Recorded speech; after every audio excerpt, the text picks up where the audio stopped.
Hola amigos, ¿cómo están ustedes? Tengan todos un buen comienzo de semana. Hoy es lunes y listos para llevarles una nueva entrega de Un Mundo de Economía por su televisora del Táchira. Bienvenidos sean todos. Fidel, buen comienzo de semana. Gracias, Darcy. Muy sonriente. ¿Eso fue que echaste gasolina? No, sino estoy sonriente porque me agarraron sin micrófono. Wow, Dios. Bueno, gajes del oficio. Sí, gajes del oficio y de trabajar en vivo. En vivo, exacto, sí.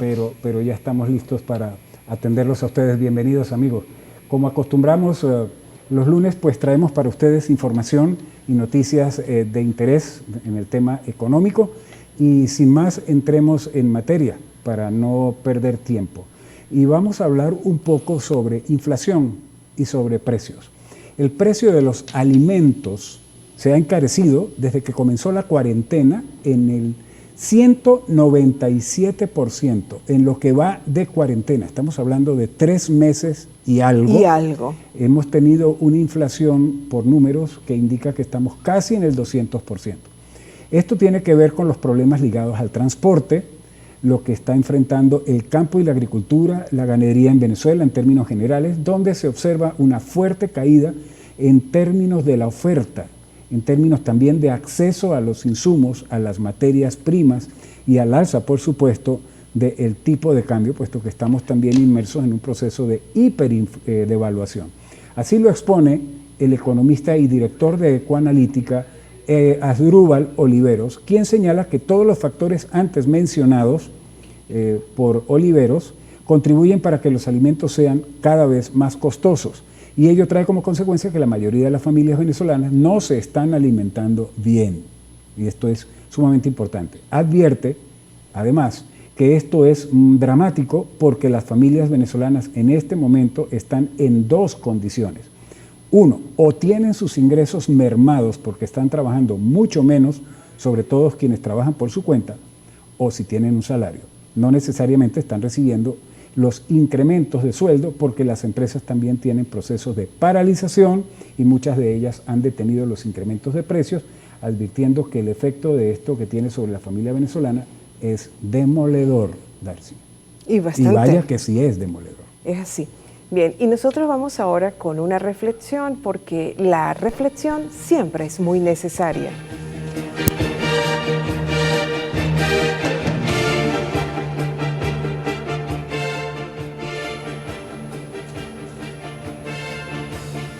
Y oyéndole la entrevista que le hizo Sue Rodríguez, quien es una periodista de Globovisión en su programa de Primera Página, el pasado 16 de Los Corrientes a Timoteo Zambrano, percibí pues mucha claridad realmente por parte de él, sobre todo por lo que hoy Venezuela es en su acontecer y por su acontecer.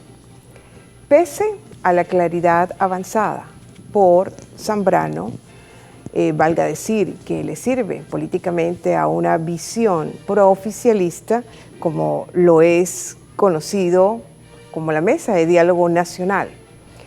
Pero esto hay que incluirlo en el paquete personal, por supuesto, de sus humanas contradicciones.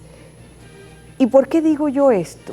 ¿Por qué digo de que está claro en una visión sobre el país, sobre Venezuela?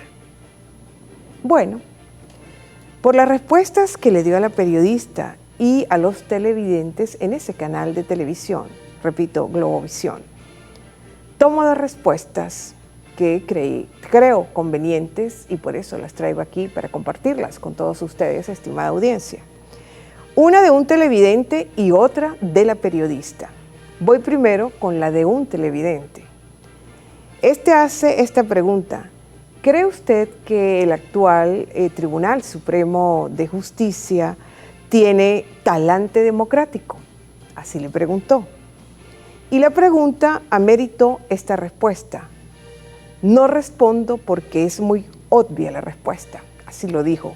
Estamos en Venezuela. Sobran las palabras, ¿qué creen? Es decir, y esto lo agrego yo de mi parte, que cuando nos referimos a cualquier institución del poder del país, según le capté a Timoteo Zambrano, tenemos que sobreentender que hay que ubicarla en lo políticamente, en lo que políticamente se da. En ese orden, aquí, cualquier poder público está ceñido al proyecto del poder global imperante. Esto no es ninguna mentira. Y por su parte, la periodista Sue Rodríguez le interroga sobre la constitucionalidad y Zambrano le contesta con una rotunda, lisa y llana respuesta en las siguientes palabras. Hablar de constitucionalidad en este país es hablar de comiquitas. Así lo respondió. Tomé en cuenta esta entrevista para traerla aquí al programa porque es insolayable evitar errores de orden conceptual si nosotros queremos comprender más o menos la totalidad de procesos que se despliegan no ya críticamente, sino dentro de un despelote caótico en el seno de nuestro mundo nacional, siendo el proceso económico productivo uno de los más incididos, de los más afectados, de los más aplastados en tal despelote nacional. ¿Qué creen ustedes? Hasta aquí esta reflexión. Vamos ahora a cumplir con una pausa comercial y ya regresaremos con más de un mundo de economía. No se aparten, por favor.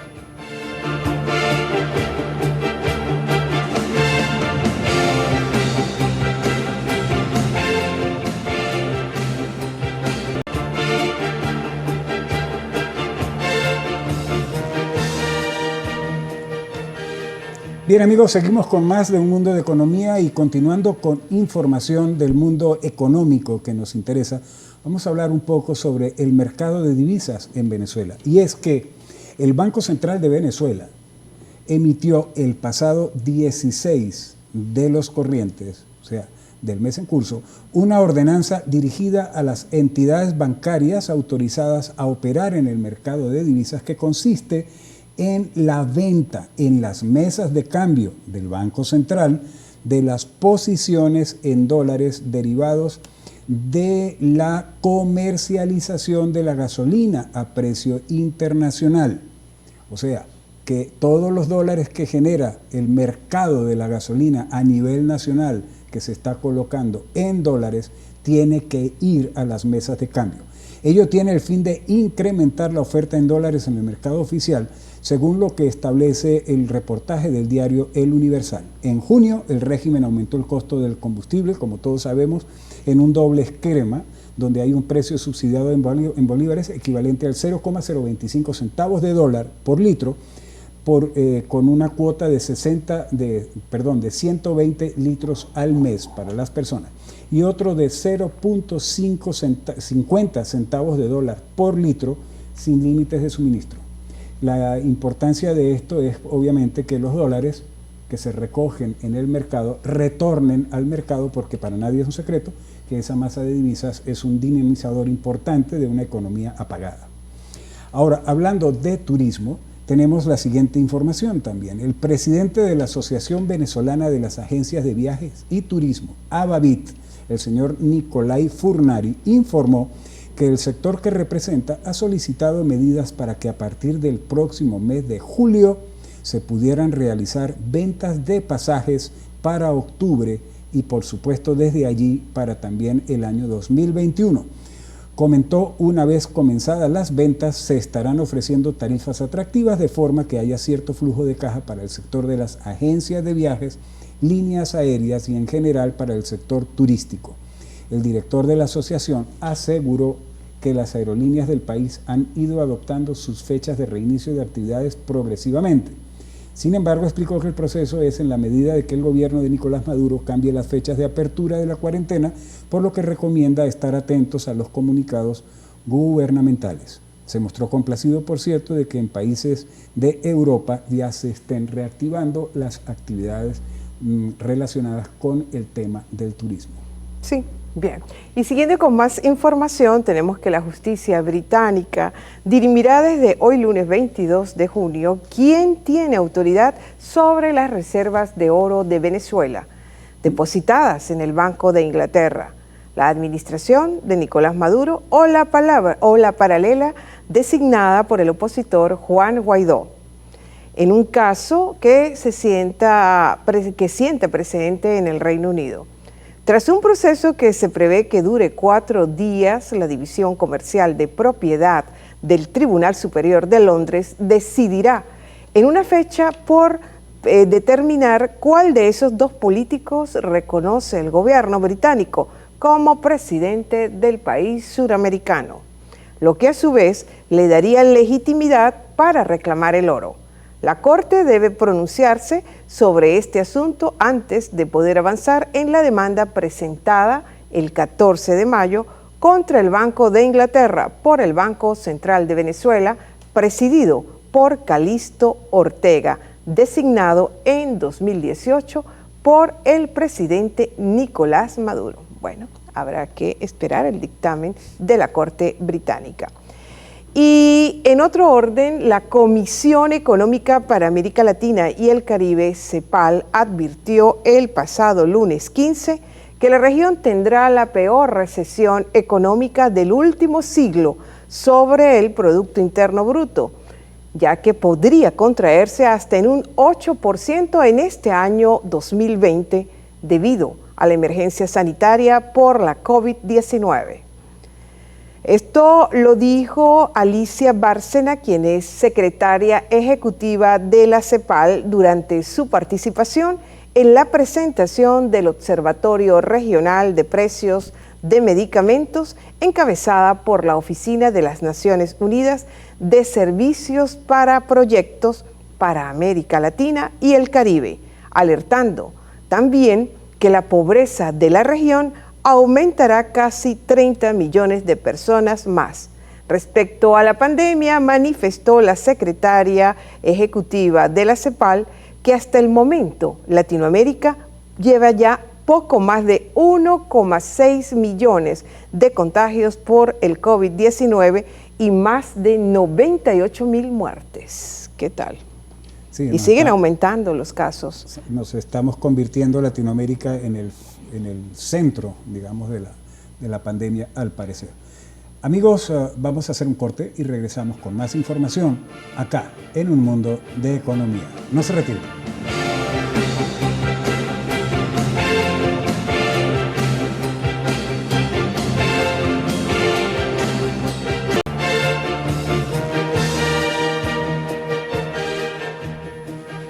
Estamos de regreso con más de Un Mundo de Economía por aquí por su televisora del Táchira. Seguimos con más información económica, tanto del ámbito regional, nacional y global. Y de acuerdo con los resultados de la encuesta cualitativa de coyuntura industrial correspondiente al primer trimestre de este año 2020, realizada por la Confederación Venezolana de Industriales, Conindustria, la aplicación de la capacidad bajó a 18,1% en los primeros meses de este año, lo que representa una disminución en 3 puntos con relación a la medición realizada durante el último trimestre de 2019. Según los datos ofrecidos por la encuesta, la población calificó que la situación económica del país ha mermado de forma significativa en comparación al primer trimestre pasado, con el 100% de las respuestas, y que continuará esta tendencia durante el resto del año. La baja demanda nacional, la incertidumbre en el escenario político e institucional, los excesivos tributos fiscales y parafiscales, la escasez de combustible y la precariedad de los servicios básicos, electricidad, agua potable, telefonía, internet, fueron los 5 aspectos más relevantes que las empresas declararon como los indicios en la merma del sector. Y esta información emanada del estudio de la encuesta de actualidad de Conindustria amerita una reflexión, porque una reflexión siempre es necesaria.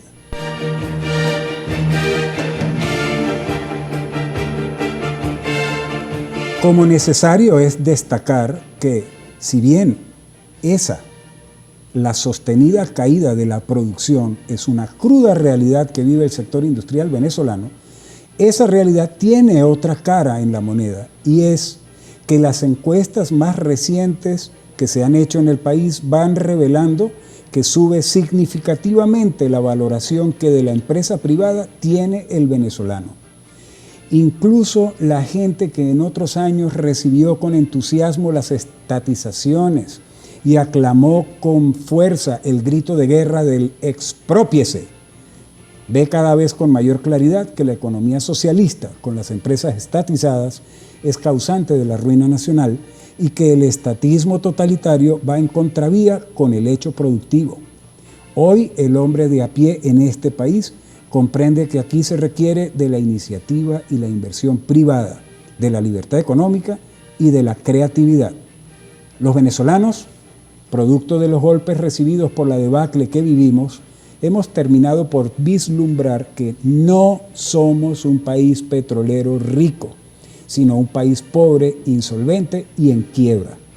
Hizo un daño enorme la idea de la Venezuela saudita en la llamada Cuarta República y más aún la prédica chavista de que éramos riquísimos. ¿Por qué? Se preguntaba la población. Si el país es muy rico, la gente es pobre. La respuesta populista, fácil y demagógica fue porque entre la riqueza petrolera y su dueño, el pueblo pobre, se atraviesan tres salteadores de caminos: el imperialismo norteamericano, los empresarios explotadores y los partidos corruptos. Esa fue la solución esgrimida que, como vengadores justicieros, acabaría con las tres cosas, con los tres males. Con esa promesa, el chavismo ganó votos, con las estatizaciones ganó aplausos, y el salto del precio petrolero de menos de 10 a más de $100 generó el aparente milagro que terminó en el desastre previsible. La ruina y el sufrimiento actual constituyen la fuerza que nos ha hecho entender que somos pobres.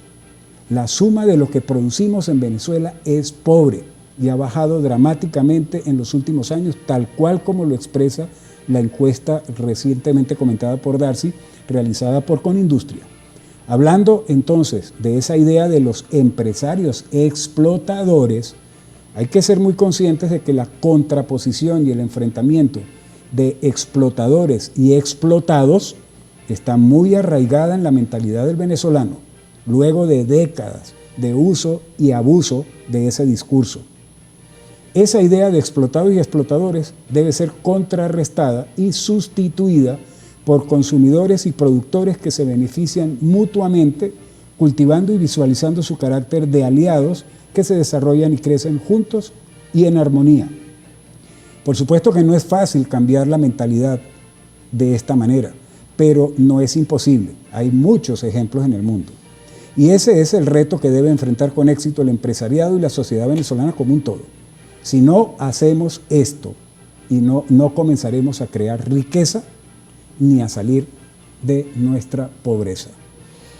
Sí, lamentablemente tenemos que deslastrarnos de esa idea de que somos un país rico, porque lo he dicho en emisiones anteriores del programa, la riqueza es totalmente aparte a lo que es tener en abundancia los recursos naturales, y tal como lo cita un economista norteamericano, John Kenneth Galbraith, cuando dice que la riqueza no hay que extraerla del subsuelo, sino que hay que crearla. Correcto. Y para eso se necesitan muchos elementos que van desde la inteligencia, desde un orden estructurado en procesos productivos de trabajo combinados con valores gerenciales, administrativos, económicos, de proactividad, de sinergia, de competitividad, sin duda alguna, de altas productividades. Y para eso, para llegar a tener esas mentalidades, se necesita una formación previa, muy cautelosa y muy insistente. Así es. No es así por así. Así que quítense esa idea y que todavía la gente, hoy en día hay gente que cree que somos un país rico, que Venezuela es rica, que con tanta riqueza que tiene, estemos como están, o está el país en general. Claro, lo que pasa es que consideran riqueza la posesión de recursos. La riqueza es la creación, la construcción, la producción. La riqueza se produce, no se tiene. Lamentablemente en este caso pues confunden situaciones con términos, Fidel. Sí, es quizás parte también de la situación de ignorancia que vivimos. Bien, amigos, de esta manera concluimos nuestro programa por el día de hoy. Nos retiramos agradeciéndoles a ustedes la atención que nos han prestado. Y ya saben, amigos, que la economía adquiere cada vez más mayor relevancia como principio y conocimiento en nuestras vidas prácticas. Buen lunes, buen provecho, será entonces hasta mañana.